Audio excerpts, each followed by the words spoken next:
పండగలే.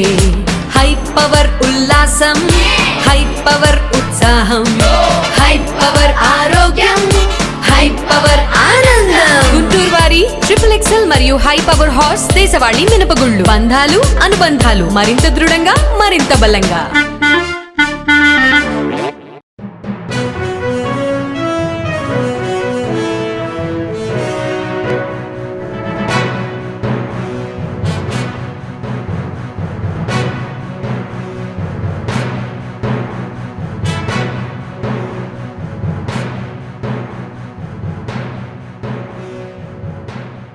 నమస్కారం, welcome to NXTG news. ఈనాటి వార్తలు. స్కూల్లో అగ్ని ప్రమాదం, పవన్ కుమారుడు మార్క్ శంకర్కు గాయాలు.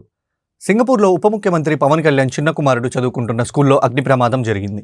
ఈ ఘటనలో పవన్ కుమారుడు మార్క్ శంకర్కు గాయాలయ్యాయి. భారీగా మంటలు చెలరేగడంతో మార్క్ శంకర్ చేతులు, కాళ్ళు గాయాలయ్యాయి. ఊపిరితిత్తుల్లోకి పొగ వెళ్లడంతో అస్వస్థకు గురైనట్లు తెలుస్తుంది. ప్రస్తుతం మార్క్ శంకర్ను ఆసుపత్రికి తరలించి చికిత్స అందిస్తున్నారు. పవన్ కళ్యాణ్ ప్రస్తుతం అల్లూరి సీతారామరాజు జిల్లా పర్యటనలో ఉన్నారు. అగ్ని ప్రమాదం నేపథ్యంలో పర్యటన నిలిపివేసి వెంటనే సింగపూర్ వెళ్లాలని నేతలు, అధికారులు పవన్ను సూచించారు. అయితే ఇచ్చిన మాట ప్రకారం గిరిజనులు కలిసిన తర్వాతే వెళ్తానని పవన్ కళ్యాణ్ చెప్పినట్లు సమాచారం. గిరిజనులకు ఇచ్చిన హామీ మేరకు ఇవాళ అరకులోని కురిటిని సందర్శించి అక్కడ గ్రామస్తుల సమస్యలను తెలుసుకుంటారు. పలు అభివృద్ధి కార్యక్రమాలను పూర్తి చేయనున్నారు. మన్యం పర్యటన ముగిశాక పవన్ కళ్యాణ్ సింగపూర్ వెళ్లేందుకు అధికారులు ఏర్పాటు చేస్తున్నారు. పలాస మండలం సుమ్మాదేవి మందాస రైల్వే నిలయం మధ్యలో రైలు నుంచి 15 బోగీలు విడిపోయాయి. A1 AC కోచ్ దగ్గర నుంచి కప్లింగ్ దెబ్బతినటంతో 15 బోగీలు విడిపోయాయి. వెంటనే రైలు అక్కడికక్కడే నిలిచిపోయింది. దీంతో ప్రమాదం తప్పింది. ఈ రైలు సికింద్రాబాద్ నుంచి హౌడా వెళ్లనుంది. సుమారు 2 గంటల నుంచి రైలు నిలిచిపోవడంతో ప్రయాణికులు అవస్థలు పడుతున్నారు. రైలు ఇంజిన్ వైపు ఉన్న బోగీలను మందాస రైల్వే స్టేషన్కు తీసుకువెళ్లారు. అక్కడ బోగీలను జాయింట్ చేసిన తర్వాత రైలు హౌడా బయలుదేరనుంది. ఇవి పాటిస్తే సంపూర్ణ ఆరోగ్యం మీ సొంతం. ఏపీ సీఎం చంద్రబాబు రాష్ట్రాన్ని ఆరోగ్యాంధ్రప్రదేశ్గా మార్చడమే లక్ష్యమని ముఖ్యమంత్రి చంద్రబాబు పునర్ఘటించారు. అమరావతిలో మెగా గ్లోబల్ మెడిసిటీ ప్రాజెక్టు ఏర్పాటుకు ప్రతిపాదించినట్లు తెలిపారు. ప్రతి నియోజకవర్గంలో మల్టీ సూపర్ స్పెషాలిటీ ఆసుపత్రి నిర్మిస్తామని వెల్లడించారు. ప్రజలు కూడా ఆరోగ్యంపై శ్రద్ధ వహించాలని సీఎం ఉప్పు, వంట నూనె, పంచదార ఎంత తీసుకోవాలో దానిపై అవగాహన కల్పించారు. టాప్ 10 డిసీజెస్ కంట్రోల్ చేయడానికి ప్రపంచం అంతా ఎలాంటి ఎక్స్పెరిమెంట్ చేశారు. WHO కూడా ఒక అసెస్మెంట్ ఇచ్చారు. As on today 4 member family. ఈ 4 మెంబర్ ఫ్యామిలీ సాల్ట్ 5 గ్రాములు పర్ డే, మంత్లీ 30 రోజులు కాబట్టి వాళ్ళ వద్దరికి 600 గ్రాములు సాల్ట్ వాడితే ఆ ఫ్యామిలీ ఐడిల్. అదే సమయంలో ఆయిల్ 15 ml పర్ డే చొప్పున 1800 ml అంటే 2 లీటర్లు అప్రాక్సిమేట్గా వాడితే that is the ideal. Sugar 25 గ్రాములు 30 రోజులు 3000 గ్రాములు, దగ్గర 3 kgs. అంటే ప్రతి ఒక్కరూ నలుగురుండే ఫ్యామిలీ యావరేజ్న 600 గ్రాములు సాల్ట్, 1800 అంటే 2 లీటర్లు ఆయిల్, 3000 గ్రాములు అంటే 3 కేజీలు షుగర్. ఇది 600 గ్రాములు అంటే 0.6 kgs ఆఫ్ సాల్ట్. మనం తెలియసో తెలియకుండా ఉప్పు ఎక్కువ వేసేసుకుంటున్నాం, బాగా టేస్ట్ ఉంటుందని. అక్కడి నుంచి ఈ ప్రాబ్లమ్స్ అన్నీ స్టార్ట్ అవుతున్నాయి. This is ideal diet. రెండోది కూడా నేను చూశాను నిన్న, one of the best diet. Residential స్కూల్కి వెళ్ళాను నిన్నే, అందుకమ్మ 7 times స్మాల్ మీల్ ఇస్తున్నారు. మార్నింగ్ నిద్ర లేస్తానే మిల్క్, బ్రేక్ఫాస్ట్, చిక్కీ ఒక స్నాక్, లంచ్, ఈవినింగ్ ఒక స్నాక్, మళ్ళీ డిన్నర్, మళ్ళీ ఒక ఫ్రూట్ పడుకునే మునుపు. Ideal food. ఈ 7 వల్ల పీరియాడికల్గా స్మాల్ డోసెస్ ఏది గ్లూకోజ్ లెవెల్స్ కంటిన్యూగా పనిచేస్తున్నాయి. అంటే ఎక్కువ రైజ్ అయిపోదు, తగ్గదు, ఎనర్జీ లెవెల్స్ కన్సిస్టెన్సీ ఉంటుంది, స్లీప్ బాగుంటుంది, గ్రోత్ బాగుంటుంది. That is the ideal situation. అందరూ 7 సార్లు 6-7 సార్లు కానీ స్మాల్ మీల్ కానీ ప్రాక్టీస్ చేయగలిగితే that will be the best. అల్టిమేట్గా సాల్ట్, షుగర్, ఆయిల్ ఈ 3 గణనీయంగా తగ్గించాలి. నలుగురు ఉండే ఫ్యామిలీ 0.6 హాఫ్ కేజీ నెలకు సాల్ట్ వాడాలి, 2 లీటర్ల ఆయిల్ వాడాలి, 3 కేజీలు చక్కెర వాడితే ఐడియల్ సిచ్యువేషన్ చాలా వరకు రిస్ట్రిక్షన్స్ అవుతాయి. రెండోది, దీనివల్ల హైపర్ టెన్షన్, డయాబెటీస్, ఒబేసిటీ ఇవన్నీ కూడా అవుతుంది. ఇవి చేస్తే ఈ heart problems, liver problem, kidney diseases, brain strokes ఇవన్నీ కూడా కంట్రోల్ అయ్యే అవకాశం ఉంది. ఎవ్రీ పర్సన్కి నేను స్టేట్లో అందరూ కోరుతున్నా ఒక ½ అన్ అవర్ ఎక్సర్సైజ్, వాకింగ్, సాయంత్రమా మార్నింగా కంపల్సరీగా ½ అన్ అవర్ 30 minutes బ్రేక్ తీసుకోవాలి, ఎక్సర్సైజ్ చేయాలి ఆర్ వాకింగ్ అన్న చేయాలి. ఇది కూడా చాలా ముఖ్యం. ఇంకొక పక్క practice meditation, pranayama or prayer. నేను ప్రేయర్ కూడా రికమెండ్ చేస్తాను. పూజ రూమ్లో పోయి ఒక ½ అన్ అవర్ కూర్చొని ప్రేయర్ చేయండి, లేకుంటే ఒక మసీదుకి పోయి ఒక ½ అన్ అవర్ ఇది చేయండి, నమాజ్ చేయండి, ఆర్ చర్చికి పోయి ఒక ½ అన్ అవర్ ప్రేయర్ చేయండి. దానివల్ల స్ట్రెస్ తగ్గుతుంది. స్ట్రెస్ తగ్గితే చాలా సమస్యల పరిష్కారం అవుతుంది. ఇంకా మెడిటేషన్ చేయగలిగితే నథింగ్ లైక్ దట్. ప్రాణాయామం ఇవన్నీ కూడా హిందూ వారసత్వం. ప్రపంచం అంతా కూడా భారతదేశ వారసత్వాన్ని ప్రపంచమే అమలు చేసే పరిస్థితికి వచ్చారు. ఇది the best way. Polished rice కానీ ఇవి తగ్గించి మిల్లెట్స్, బ్రౌన్ రైస్కి వెళ్ళాలి. ఇంకొక పక్కన ఫైబర్ ఎక్కువ తీసుకునే పరిస్థితి రావాలి. Vegetables, fruits, protein. నేను ఎప్పుడూ ఒకటి ప్రాక్టీస్ చేస్తున్నా, మొన్న కూడా చూశారు మీరు. నేను న్యూట్రిఫుల్ అని ఒక యాప్ డెవలప్ చేశాను. 3 monthsకి ఒకసారి మీరు కూడా ఒక పని చేయండి, బ్లడ్ టెస్ట్ చేయించుకోండి. ప్రివెంటివ్ హెల్త్ కోసం ఫుడ్ ప్రాపర్గా తినండి, మీరు మిరాకిల్స్ జరుగుతాయి. ఫుడ్ ఒకటి, ఆలోచించి స్ట్రెస్ ఫ్రీ లైఫ్.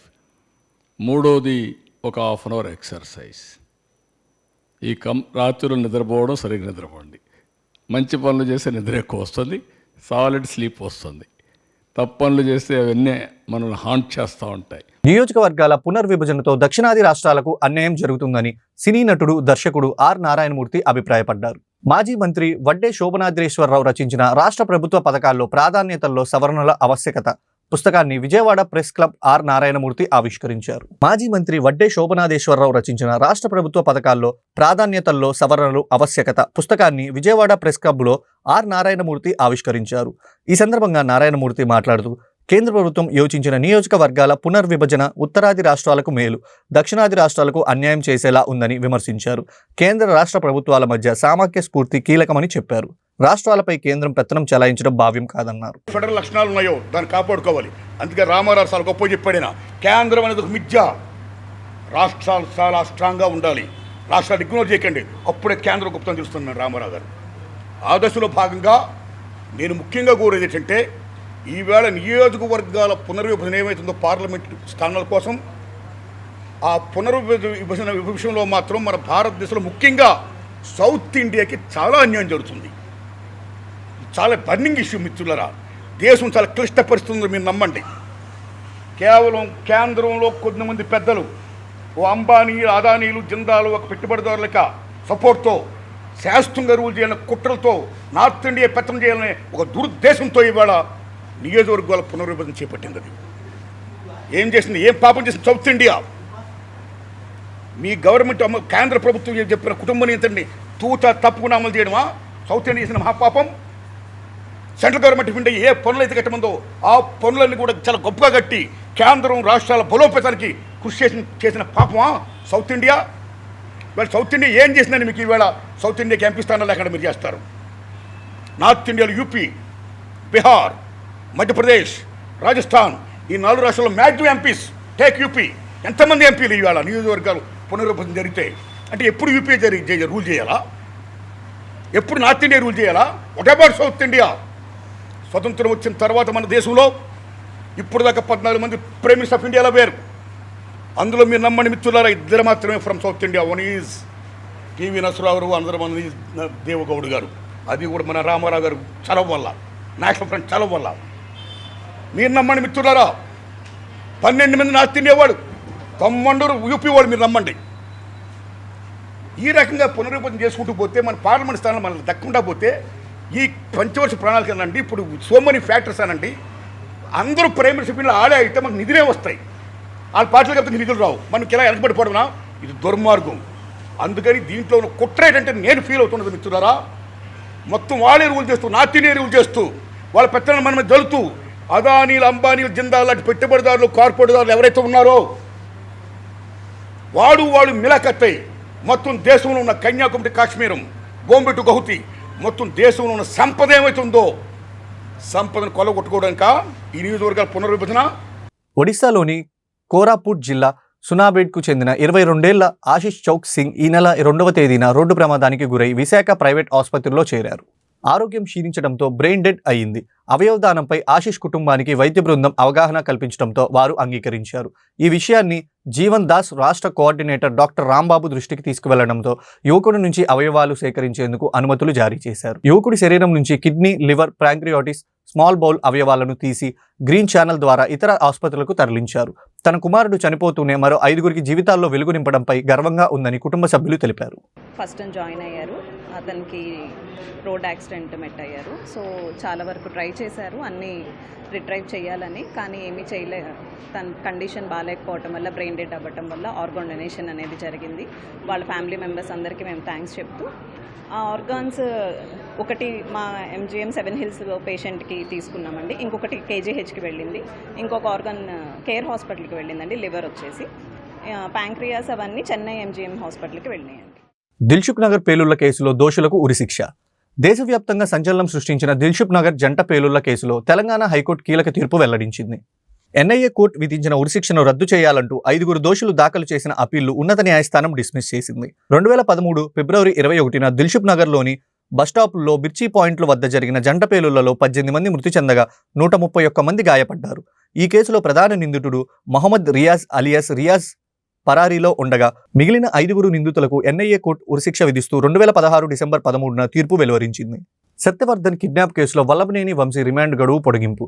ఈ నెల 22 వరకు వంశీ రిమాండ్ను పొడిగించిన విజయవాడ SC/ST ప్రత్యేక కోర్టు ఇవాళ్టితో గడువు ముగియనుండటంతో వంశీని కోర్టులో హాజరుపరిచిన పోలీసులు.